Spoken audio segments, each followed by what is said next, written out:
All right, what's up, guys? It is Happy Monday here. It's June 3rd. We're going to go over a small slate of games here. It's only got 8 games. That's all that's on tap. Shout out to my Oilers for making it to Stanley Cup Finals. They're going to have a tough test playing the Florida Panthers, but should be hopefully a good series. Hopefully, you guys had a good weekend, made some money. Decent weekend for me. Saturday was not the greatest, like I said. Bounced back on Sunday. Pretty good Sunday. Made a couple bucks on the Oilers game as well. So trying to carry that momentum into today. Let's get into it. Don't want to waste you guys' time. As always, we got 8 games. 4 of them are in domes. I will mention that lots of probably going to have the roof closed in most of the domes due to some weather in Texas and the hot temperatures in Arizona. But let's get. All right. Don't forget to like this video, subscribe to the channel, turn notifications on so you got these videos. Shorts, community post as soon as they're dropped. First thing off, we're going to start with the Brewers-Phillies game. No official starter still for the Brewers. Waited all night. Still, I have Bryce Wilson projected. I don't know for sure if there's going to be an opener in front of him, but I do think it is Bryce Wilson. I do have him on my spreadsheet, so I'm hoping that it is Bryce Wilson. But it is Zach Wheeler for sure. I know that. The one for the Phillies. Zach Wheeler, 73.2 innings pitched this season, 2.32 ERA, 0.95 whip. So he's been absolutely on fire. 29% strikeout rate, 43.4% ground ball rate, 0.6 home runs per 9, only a 34.6% hard hit rate. So he's not giving up a ton of home runs. He's been hard to hit. Has good strikeout numbers. So there is a reason why the Phillies are huge favorites. They didn't have to travel after Sunday night baseball. They got to stay home. They did lose last night. There is a big value on the Brewers. I would like to see who for sure they're going with the starting pitcher. Bryce Wilson, not my favorite, but when you look at the bullpens over the last 2 weeks, Brewers 3.36 ERA over the last 2 weeks. Phillies 1.99 ERA. So the Phillies bullpen, after a rough start to the season, has bounced back and is in pretty good form. I don't know. This one's kind of tough for me. I don't really like the huge number with the Phillies. There is value for me on the Brewers. It's just a really tough matchup for them. We're seeing higher temperatures now that we got into June. Seeing the ball fly a little bit more. I kind of lean to the Brewers plus the 1.5 runs. This one, I don't know if I'm going to be touching this game, honestly, from a side perspective. As far as the total goes, without for sure knowing the starter, I can't even give you guys the total. These two teams head-to-head, 5-5 the last 10 meetings. 6 of the last 10 have went under. Brewers hitting 280 versus right-handed pitching over the last 10 games. Phillies hitting 230 over the last 2 weeks versus righties. So, I mean, the Brewers can potentially get to Wheeler, and sometimes Wheeler can have struggles to get wins. He's only got 3 wins in his last 5 starts. So, although his strikeout numbers have been good, he can sometimes get rocked here and there. Sometimes give up home runs. So I do lean to the Brewers plus the 1.5 runs, but not my favorite number here. All right, Nationals Mets going in Washington here. The Mets starting to hit lefties better. Over the last 10 games, they're hitting about 300 versus left-handed pitching. Part of that was that D-back series definitely helped that a little bit, but Mackenzie Gore has been solid for the Nationals. He struck out 10 Braves in 5 1/3 innings, gave up 1 earned run, no home runs, in a 7-2 victory in May 29th. He had 8 strikeouts in 7 innings. It was versus the Mariners, but he's only given up 2 earned runs in his last 12 1/3 innings and had 18 strikeouts. Gave up 1 home run. Taylor McGill, 16 strikeouts in his last 12 innings, 2 earned runs given up, no home runs. So we got 2 pretty good pitchers going here for this one. The Mets have won 6 of the last 10 meetings between these two teams. This is the first time they are meeting this season. One trend here, the Nationals, 8 straight wins as home favorites. I do like taking the Nationals when they're underdogs. This one's a tough one because the Mets are playing much better. I don't trust his Mets bullpen. I've said that before. The Mets 6.13 ERA over the last 2 weeks under the bullpen. The Nationals bullpen is inflated as well to 6.17 ERA over the last 2 weeks. Honestly, on paper, these teams pretty evenly matched. I don't like the value with the Mets here, honestly. Both teams had to travel, so it's not like the Nationals were at home. They were in Cleveland. JD Martinez is starting to crush lefties. He's starting to hit home runs. He's hitting 355 versus lefties now with 2 home runs. Pete Alonso has 4 home runs. Francisco Lindor has 2. Lindor batting 245, only strikes out about 7% of the time, so versus lefties. So there's some guys on this list. Pete Alonso does have a home run. JD Martinez does have a home run versus Mackenzie Gore in their career. When you look on the other side, the Nationals here, a guy that doesn't usually strike out a ton, Hubert Ruiz, but he has only a 216 average versus righties. Luis Garcia, 292 average with 5 home runs. I don't know, man. I'm leaning to the Mets in this game just slightly. I do not like their bullpen, but I don't mind the number with them. They're hitting lefties better. Wouldn't shock me to see this be somewhat of a lower scoring game for the first little bit. I was looking at the Nerfy potentially in this game, but it does kind of scare me a little bit with the way the ball's been flying now that the temperature's warmed up. The wind is slightly blowing out to left center, 2 to 3 miles an hour, nothing crazy. There's a little bit of humidity in the air, and 80-degree temperature. So that does help. All those things do help ball carry, but this is a tough game for me. I like the Nationals. They're a very profitable team, but I just like them as an underdog more than a favorite. Could I see them winning this game? Absolutely. I'm just leaning with the Mets on just the price alone. But this Mets team I am not high on at all. So 50-50 game. Honestly, I'm in a 50-50 game. I'm taking the underdog. Both these pitchers have been solid though, so it'll be interesting to see what happens in this one. A couple tough games today for sure. All right, going to Rogers Center. This is played in a dome. I'm not sure if the roof will be open for this one. It is an evening game in Toronto, so it could potentially be. Kevin Gausman going against Grayson Rodriguez. Grayson Rodriguez coming off 10 strikeouts in 6 innings versus the Red Sox. He did give up a home run and 4 earned runs in that game with 1 walk. Kevin Gausman, 3 strikeouts only versus the White Sox in 6 innings, which is not really what you want to see, but before that, he had 10 strikeouts versus the Tigers. The thing for me here is the Blue Jays have faced some weaker teams. They just played the Pirates. They won 2 of 3 there. Just barely won yesterday. They almost blew the game in the 9th inning, actually. And then they swept the White Sox. I mean, everybody's sweeping the White Sox right now. And then they lost 2 of 3 versus Detroit. So they've played some weaker teams. I mean, they won 7 of their last 10 games, but against weak teams in the league. Orioles have played Tampa Bay and the Red Sox, and then they also played a 4-game series versus the White Sox that they swept as well. So the Orioles have won 8 of their last 10 games. These two teams typically meet lower scoring games. Orioles have won 7 of the last 10. I don't mind Gausman. I was kind of looking at the Nerfy in this game. It is pretty juiced, but the Orioles are hitting 290 versus right-handed pitching. Gunnar Henderson in the top of that lineup is scary. He's hitting leadoff home runs like crazy. He's hitting home runs in general like crazy.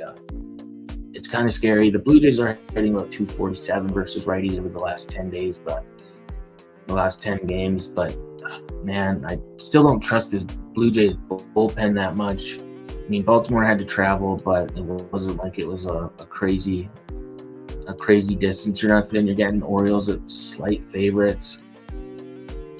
I think I kind of lean to the Orioles in this one. I just have my concerns with this Blue Jays bullpen still. And now Jordan Romano, the closer, he's out for, I'm not sure, it's at least he's on the 15-day IL for sure. He's got an elbow injury, so you're missing another guy out of an already struggling bullpen. Jorge Mateo on the other side for Baltimore is dealing with a concussion. He got hit in the head with a bat by accident by one of his teammates. So he is potentially in concussion protocol, but that's a guy kind of in the bottom of the lineup. It shouldn't affect this game a ton. The Orioles have won 16 of 24 road games this season, where the Blue Jays are just 14 and 13 at home. So we'll see as the day goes on. Maybe I'll like this one a little bit more, but right now I still think I gotta go with the better team, the Orioles here. If I was getting a bigger plus price with the Blue Jays, I might be interested, but I just don't like the way that they've played weaker teams and they're just barely winning those games. So I gotta go with the team that I trust a little bit more in their lineup. Grayson Rodriguez can get shelled at any time, but I think the Orioles are just the better team right now. All right, going to Globe Life Field, another dome game here. Roof probably going to be closed here in Texas. Tyreek Skubal, the lefty, going for the Tigers, whereas it's Nathan Eovaldi, the righty, going for Texas. Eovaldi, his last outing, he only went 3 innings, 2 strikeouts, 5 hits, 2 earned runs. That was versus the D-backs. His last 2 starts before that, though, 8 strikeouts in both of them, only 1 earned run in just over 11 innings. So he's been all right, not too bad. He typically pitches better at home for sure. Tyreek Skubal coming off 7 shutout innings, 8 strikeouts versus the Pirates that was in Pittsburgh. He's been all right. His start before that versus Kansas City, he kind of got shelled a little bit. Went 5 innings, gave up 4 runs, 6 hits, had 6 strikeouts, 2 walks, and a home run given up. I mean, I'm seeing the Tigers as favorites some places. Some places it's moved to a pick'em now. I think Texas is starting to take some money here a little bit, but I think I'm going to go with the Rangers in this game. They did meet this season already. They won 3 of 4 meetings. That was in Detroit. Detroit just optioned Spencer Torkelson. Kerry Carpenter's still out, so they're missing some of the guys that were supposed to be good for this lineup. I mean, Detroit's coming off a nice win yesterday, 8-4 at Fenway. Definitely a needed win for them. They split that series in Boston, but Texas is coming off of 2 shutout games. They outscored the Marlins 13-0 in those 2 games. So not bad, honestly. Like maybe Texas is starting to find a groove here. Obviously, Corey Seager's dangerous. He's got how many home runs has he got now? 13 altogether this season. He doesn't hit lefties as much. He's only had 79 plate appearances versus lefties, but he does still have 3 home runs versus lefties. Marcus Semien, 329 average with 3 home runs. As far as batter versus pitcher history from Skubal, not a ton of history, but Jonah Heim does have a home run in 8 at-bats versus him. Adolis Garcia batting .375, so honestly, if I was going to take the Tigers, it would be the first 5 innings, but I think the Rangers can get this one. All right, going to Houston, another dome game. Cardinals played the Phillies on Sunday Night Baseball and just eked out a win there. Now they got to travel to Houston, whereas Houston got to stay at home here.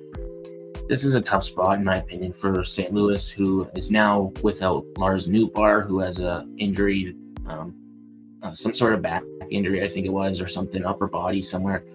And then Brendan Donovan is now questionable too. So St. Louis having to travel, play Sunday Night Baseball, dealing with a couple injuries. Houston being at home. Verlander's in good form now. He's better form. He's given up home runs in 3 straight starts, which is kind of concerning a little bit because it was the Mariners, the Athletics, and then obviously the Brewers, which was the one that he kind of got rocked in. But 18 strikeouts in the last 13 innings, 2 earned runs given up. Both of them, like I said, being home runs. Whereas Kyle Gibson, 6 strikeouts in 6 innings. A home run was the only earned run he gave up in Cincinnati. 7-1 victory there. Unfortunately, I really want to take the Cardinals. I would have to see their lineup, but it's a tough one. I think I'm going to play the Sunday night angle and lean to the Astros here. As much as I hate it, the Cardinals are actually in playing better. If you look at their last 10 games, they've won 7 of their last 10, whereas Houston has only won 4 of their last 10 games. They just lost 2 of 3 to the Twins. So it is kind of tough for me to back the Astros at this price. I just think it's kind of a tough spot for the Cardinals. That's the only thing here. The Astros have won 6 of the last 10 meetings between these 2 teams head-to-head. 2 teams both hitting about 240-ish, 250, but 245 around there versus righties, so pretty evenly matched game, but I think the Astros just have the edge in their lineup. So I'm going to go with the Astros. Don't love the price, but I think Justin Verlander and the Astros can probably get it done here. All right, going to Coors Field. We're going to have some pretty good hitting conditions with the temperatures up in the 80s now in Coors Field. A little bit of humidity in the air as well, so it should help the ball carry. We're getting Andrew Abbott, the lefty, going against Ryan Feltner for the Rockies. Both pitchers coming off bad starts, where both of them gave up 2 home runs in their last starts. Abbott gave up 2 home runs in 6 innings, 7 hits, 6 earned runs to the Cardinals at home. And then in 4 1/3 innings, Feltner gave up 2 home runs, 6 earned runs, only 1 strikeout. Was to the Rockies. That was at home as well. So both these pitchers got coming off of getting absolutely rocked. This is a tough game. I do trust the Rockies a little bit more versus a lefty. They're hitting 275 over the last 10, whereas the Reds hitting just 234. Ellie De La Cruz has only hit 1 home run in his last 30 games. It was back on May 11th. So he hasn't been doing as much. He's been striking out a ton. The Rockies bullpen has been very bad. Obviously, I've mentioned it before, but 6.69 ERA over the last 2 weeks, whereas the Reds bullpen 1.69 ERA. So I do trust the Reds bullpen more, but I gotta kind of trust the Rockies. I like the Rockies at plus money at home here. Don't really like either one of these starting pitchers. I might look at Ryan McMahon to hit a home run here. Honestly, I'm hoping this is a higher scoring game and not a boring 3-2 type of game, but I don't know, man. This Reds offense kind of struggling lately. Let's see. We've seen 3-1 games before in this series in Colorado, so I'm hoping it's like an 11-6 game, type, or 9-8, and the Rockies win. But Rockies as underdogs at home versus a lefty that they hit fairly good. Don't like their bullpen, but if the Rockies can get out to a lead, they might be able to hold it versus a Reds team that's kind of struggling offensively. So I lean to the Rockies as dogs at home. All right, going to Anaheim Angels Stadium here, where Padres come into town. They're sending Matt Waldron to the mound. He's been fairly solid his last 3 starts. He's got 25 total strikeouts in his last 3 starts. That's just over 17 innings. No home runs given up in those 3 starts. 3 earned runs total over those last 17 innings. So he's been really solid lately. Tyler Anderson on the other side, his strikeout numbers aren't the highest. He's only got 8 strikeouts in his last 13 innings. He's given up a home run, only 2 earned runs though. So that was to the Yankees and the Astros. So 2 low-scoring games that he was in. He didn't get a lot of strikeouts, but those teams typically don't strike out a lot. The one thing with Tyler Anderson is he struggles with walks. He gave up 6 walks in 5 innings his last start. He's given up two walks in the 2 previous starts before that. That is a little bit concerning for me.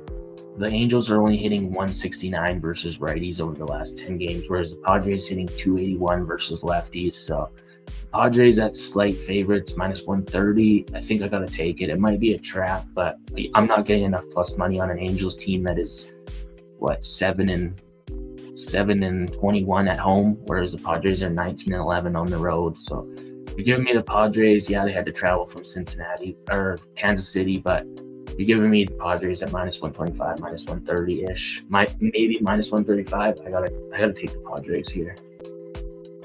All right, final game of the night. We go to another dome. It's probably going to be a hot one in Arizona, so I wouldn't be surprised if the roof is closed here. San Francisco still hasn't announced a starter. I haven't seen some places Spencer Howard potentially. He's only pitched 4 innings, so he's probably going to be a bullpen game somewhat for the Giants. Giants bullpen did just Duvall just blew a win for them yesterday. Gave up a 2-run shot to Soto and then a double to Stanton right after that. So I don't trust this Giants bullpen a lot. It's hard not to knowing who the starter is here. These 2 teams head to head, 5-5 the last 10, 2-5-2 to the unders. So Giants hitting just 235 versus righties. Arizona hitting what is it, 233 versus righties over the last 2 weeks. So if they get a righty, it's pretty evenly matched. But I think the Giants at home, our Giants are just not the team I want to be backing right now. I don't know, man. This one's tough. Both teams are kind of struggling, but the D-backs did come off two wins in that Mets series, whereas the Giants have now lost 4 in a row. So kind of hard to back them. The Giants are only like plus 110, so I lean to the D-backs here. It's just a lean at this moment with no official starter, but I just don't trust this Giants bullpen a lot right now. So I lean to the D-backs without a lot of information. This is a kind of a tougher Monday card. We still got a couple unconfirmed pitchers. Honestly, not a lot of favorite games here, but I think the Astros and the Padres would be the 2 most solid ones to look at today. Yeah, I think the Rockies at home at PlusMoney is potentially the other one, but not a great Monday card. Eight games, not a lot to look at. But stay tuned on X. I'll probably, if I can find some strikeout props, potentially nerfies to play as the day goes on. So pay attention to that. I'll post the official. All right, that's all I got for you guys. Play responsibly. It's Monday, so start the week off right. Don't go too crazy. It's only 8 games. Not a lot of crazy good matchups and stuff, but we might be able to still find some home run props, some strikeout props, and some nerfies, sides. There's still some money to be made. So don't forget to like this video, subscribe to the channel, drop your picks, comments, questions in the comments below, and bet responsibly. I'll see you guys in the next video. Thanks for watching. Peace.